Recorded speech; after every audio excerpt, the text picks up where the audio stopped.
راغب ہو رہی ہے کہ وہ ان کو حکومت میں شامل کر لے. حالانکہ وہ ایسا نہیں ہوتا ہے، لیکن مطلب بات چیت تو چلتی ہے تو وہ ایک دم پریشان ہو کے اپنے بیانات جو ہیں پھر مختلف کر دیتے، پھر اس پارٹی اپنی پیپلز پارٹی کو سہارا دے دیتے ہیں. تو یہ چوہا بلی کا کھیل ہے. بالکل ایگزیکٹلی میں یہ کہنا نہیں چاہ رہی تھی، لیکن یہی چیز ہے جو آپ نے الفاظ بولے ہیں، یہی بات ہے. لیکن آپ دیکھ رہے ہیں کہ اس کے تناظر میں باقی دیگر جو پارٹیاں جو اپوزیشن میں ہیں، لیکن وہ بھی کوئی مثبت کردار اب تک نظر ان کا نہیں آ رہا. ایون آپ کی پارٹی مسلم لیگ کاف بھی کوئی اب تک. دیکھیں جی، مسلم لیگ کاف جو تھی شروع میں،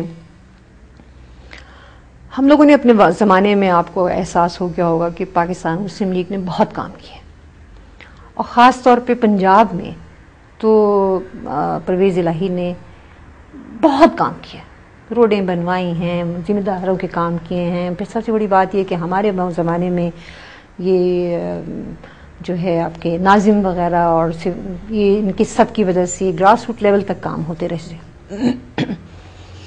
لیکن جب بھی حکومت بدلی ہے اور جس طرح سے ہوا ہے، تو اس کے بعد یہ ہمیں تھا کہ شاید پتہ نہیں کتنا بڑا چینج آئے گا جو یہ لانا چاہ رہے ہیں، تو ہم لوگ خاموش تھے. لیکن اب آہستہ آہستہ جب 2 سال میں انہوں نے یہی ڈھنڈورا پیٹا کہ آپ نے ہمیں تحفہ دیا، تحفہ دیا، تحفہ دیا، تو جب انہوں نے تحفے کی بہت ہی ناس مار دی اور اندازہ ہو گیا کہ بھی تحفے کا 10 گنا کیا 100 گنا بڑھا دیا آپ نے. ایسا تحفہ کیوں دیا آپ نے؟ نہیں، ہم نے تو تحفہ دیا. دیکھیں جی، وہ تحفہ تو بہت اچھا تھا. آپ ہمارے زمانے کا وقت دیکھ لیں، یہ حال نہیں تھا کہ لوگ مر رہے ہوتے تھے اس کے لیے، آٹے کے لیے. یہ نہیں تھا کہ جناب عورتیں جو تھیں وہ خودکشیاں کر رہی ہوتی تھیں. نہیں، ایسی بات نہیں تھی اس زمانے میں. ٹھیک ہے، چھوٹے موٹے واقعات ہوتے ہیں ہر جگہ پہ، لیکن یہاں تو وہ آٹا کیا. کل پرسوں کی بات ہے کہ میں بیٹھی بھی سوچ رہی تھی چینی کے حوالے سے نا، کہ چینی بہت مہنگی ہوتی جا رہی ہے، اور ہمارے ہاں ایک غریب آدمی کے لیے چائے کی پیالی کے ساتھ ایک نان یا ایک روٹی جو ہے، بسکٹ، وہ اس کے پیٹ بھرنے کے لیے کافی ہوتا ہے. چائے کی چینی کی 1 کلو چینی جو کہ اب 100 روپے ہونے والی ہے، 70 تک ہو گئی ہے، اس میں 100 چمچے آتے ہیں. چمچ سے میں نے گنا 1 روپے کا 1 چمچہ چینی. اور اگر خاندان میں 5 لوگ جو ہیں چائے پینے والے، یہ بچہ دودھ پینے والا ہے، تو 2 چمچے کر لیجئے، 10 چمچے تو یہی ہو گئے. اب مجھے بتائیں کہ کیا ہوگا. یہ تو صرف چینی کی بات کر رہی ہیں. دودھ مہنگا ہو گیا ہے، آج پیٹرول مہنگا ہو گیا ہے. پیٹرول جو ہے 6.5 روپے، 1 روپیہ نہیں، 2 روپے نہیں، 6.5 روپے. اور اس کا ساری چیزوں پہ اثر پڑے گا. آپ دیکھیے گا کہ جب ٹرانسپورٹ مہنگی ہوتی ہے تو پھر غریب کا اپنی نوکریوں پہ جانے کی پرابلم دیکھ لیجئے گا، پھر خوراک پہ دیکھ لیجئے گا اثر کیا پڑے گا. ہر چیز پہ پیٹرول کی قیمت کے ساتھ ہم سب یہ ایک طرح کا فیول ہے، زندگی کا فیول بن گیا ہمارا. وجوہات کیا ہیں؟ کیوں حکومت بحران پر قابو نہیں پا رہی اور جو مہنگائی کیوں روز بروز بڑھتی جا رہی ہے؟ انتظامی انتظامات سنبھال نہیں سکیں، ان کو دوسری چیزوں میں اتنا الجھ گئے کہ انہوں نے اس طرف توجہ نہیں دی ہے. کیا کرنا چاہیے حکومت کو؟ حکومت کو کرنا چاہیے، میں سمجھتی ہوں کہ ڈٹ کے مقابلہ کریں. جو ان پہ الزامات ہیں ان کو ختم کرنے کی کوشش کریں اور ان کو فیس کریں، اور ساتھ ہی ساتھ اس چیز کے ساتھ جب یہ شروع ہو جائے گا تو یہ عمل کریں کہ جی جو مہنگائی ہے اس کو کنٹرول کرنے کی کوشش کریں. 18 فروری کو عوام نے بڑا مینڈیٹ دیا تھا پیپلز پارٹی کو، بڑی امیدیں تھیں. جی ہاں، بہت بڑی. آپ کی حکومت کو کہا جاتا رہا کہ وہ جو ہے ماشاء اللہ ہے، یہ جو ڈکٹیٹر حکومت رہی. جی بالکل. لیکن اس کے باوجود جب نئی پیپلز پارٹی کی حکومت آ گئی، لیکن صورتحال تبدیل ہونے کے بجائے مزید گمبھیر ہوتی چلی گئی. تو کیا اسباب کیا ہیں اس کے پس پردہ؟ کیا اسباب ہو سکتے ہیں؟ پیپلز پارٹی ناکام ہو گئی، یہ سب کا جو پالیسی تھی انہی کا تسلسل جاری ہے، یہ جو ہمارے ملک میں جو جنگ چل رہی ہے اس کے منفی اثرات ملک میں مرتب ہو رہے ہیں، یا ہمارے حکمران جو ہے وہ عوام کو بہت ساری چیزیں شامل ہیں. آپ یہ صحیح کہہ رہے ہیں کہ ایک تو یہ ہے کہ شروع سے ہی سیٹلنگ کی کیفیت نہیں ہوئی. یہ لوگ آپس میں ہی ایک دوسرے پہ بھروسہ نہ کرتے ہوئے اور ایک دوسرے کو گندا کرتے رہے. یہ بھی آپ کو معلوم ہے کہ ہمارے اس وقت صدر ہیں، ان کو یہی ظاہر کرتے رہے نواز شریف صاحب کہ یہ اپنے ارادوں پہ پکے نہیں ہیں، اور اس کی وجہ سے تھوڑا سا لوگوں میں نا ایک وہ پیدا ہوا. پھر پھر بے نظیر کے مرڈر سے بھی کافی حالات جو ہیں وہ عجب سے بنے ہوئے تھے.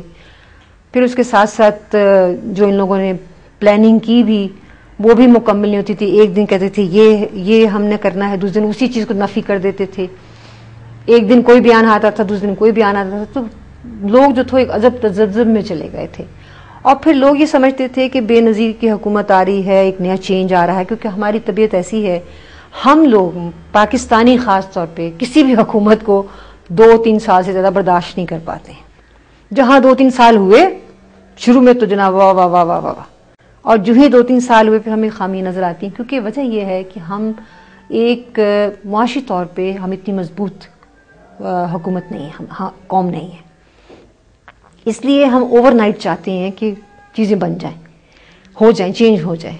یہ غریب آدمی کیا چاہتا ہے؟ 2 وقت کی اچھی روٹی مل جائے, اس کے بچوں کی ایجوکیشن ہو جائے, اس کے پاس ایک چھت ہو جائے. تو انہوں نے نعرہ تو یہی دیا تھا, روٹی, کپڑا اور مکان. لیکن کچھ نہیں گیا, کچھ نہیں ملا. 1 سال تک انتظار لوگ کرتے رہے, ہوپ کرتے رہے. اب وہ روٹی, کپڑا, مکان تو بالکل ہی غائب ہی ہو گیا نا. اب تو لوگ کپڑے کو بھی ترس رہے ہیں, اب لوگ روٹی کو تو بالکل ہی ترس رہے ہیں. روٹی, کپڑا اور مکان جو تھا وہ ایک خواب و خیال ہی ہو کے رہ گیا ہے. اور اسی لیے لوگ بددل بھی ہو رہے ہیں. اور جیسے کہ میں نے آپ کو بتایا ہے کہ غریب شخص جو ہے وہ اوور نائٹ چاہتا ہے کہ چینجز آ جائیں. تو 1 سال انہوں نے انتظار کر لیا, 1.5 سال اب ہو گیا ہے, 1.25-2 سال ہو جائیں گے. اوور نائٹ چینجز تو آ رہی ہیں نا. رات کو آپ سوتے ہیں, صبح اٹھتے ہیں تو پیٹرول 6.5 روپے تک بڑا ہوا ہوتا ہے, بجلی 40% مہنگی ہوئی ہوتی ہے. اوور نائٹ تبدیلیاں تو آ رہی ہیں, لیکن وہ منفی تبدیلیاں. بہت تکلیف دہ. میں آپ کو بتاؤں کہ ہم سب پاکستانی بہن بھائی ہیں, اور میں سمجھتی ہوں یہ بڑی تکلیف دہ سچویشن ہے, بہت تکلیف دہ. جو آپ کے ارد گرد کے لوگ ہیں, جب آپ ان کی حالات دیکھتے ہیں کہ کیا کیفیت پیدا ہو رہی ہے, تو بہت تکلیف ہوتی ہے. اور میں تو بس یہی کہتی ہوں کہ بھئی کوئی ایسا عجوبہ ہو جائے کہ ہمارے سارے یہ مسائل حل ہو جائیں اور ہم آپس میں لڑنا جھگڑنا بند کر دیں. میں تو ابھی بھی یعنی یہ سمجھتی ہوں کہ ہمیں مل کے کام کرنا چاہیے. ہم سب کو مل کے, پاکستان ایسی سچویشن میں آ گیا ہے, ایک تو یہاں ہمارے اپنی اندرونی لڑائیاں, پھر باہر سے اندرونی کی اندرونی لڑائیاں, یہ طالبان وغیرہ جو لڑائیاں چل رہی ہیں, یہ بھی تو ہمارے ہی ورثے میں بن گئی نا, ہمارے ہی پلے پڑ گئی. پھر اس کے بعد ہمارے آس پڑوس کے لوگ جو ہیں, ان کے جو ہمارے پر جس قسم کے تاثرات پڑ رہے ہیں, جو ان کے ارادے ہم پہ بن رہے ہیں, یہ ساری چیزیں. تو اس وقت پاکستان جو ہے وہ بہت زیادہ ایک مشکل سچویشن میں آیا ہوا ہے. اور اس وقت ہم سب کو سب چیزیں بھول کے مل کے بیٹھ کے کام کرنا چاہیے پاکستان کے لیے. جتنے بھی لیڈرز ہیں وہ سب ایک جگہ بیٹھ کے ہمیں چاہیے کہ ہم پاکستان کے لیے, پاکستان کی عوام کے لیے بہتری لائیں اور اپنی ساری باتیں, ساری چیزیں بھول جائیں. اچھا, ہم صرف باتیں کریں, ان سے تو مسئلہ حل نہیں ہوتا. یہ باتوں سے تو کبھی مطلب دیکھ رہی ہیں آپ اس حکومت کا؟ جیسے کہ معاملہ چل رہا ہے, کھینچ تو لیں گے. مجھے یہ لگتا ہے حکومت مڈ ٹرم الیکشن آپ کو نظر نہیں آ رہے؟ نہیں, مجھے نہیں نظر آتے, مجھے نظر نہیں آتے. کیونکہ یہ مقدمات میں, اگر مقدمات میں بھی آ گئے تو مقدمات کھنچتے رہیں گے. اس میں بھی کہیں ابھی ایک پیپر نہیں آیا, ابھی دوسرا پیپر کی پرابلم ہے, ابھی یہ ہے, ابھی وہ ہے, ابھی اس مقدمے میں ادھر جانا ہے. اگر مقدمات شروع بھی ہو جاتے ہیں تو بھی یہ نہیں ہوگا. ٹھیک ہے جی. اور جہاں تک اس کا تعلق ہے, یہ جو مڈ ٹرم الیکشنز, مجھے تو نظر نہیں آتے. I can't see. اور میرا خیال ہے کہ مناسب بھی نہیں ہے.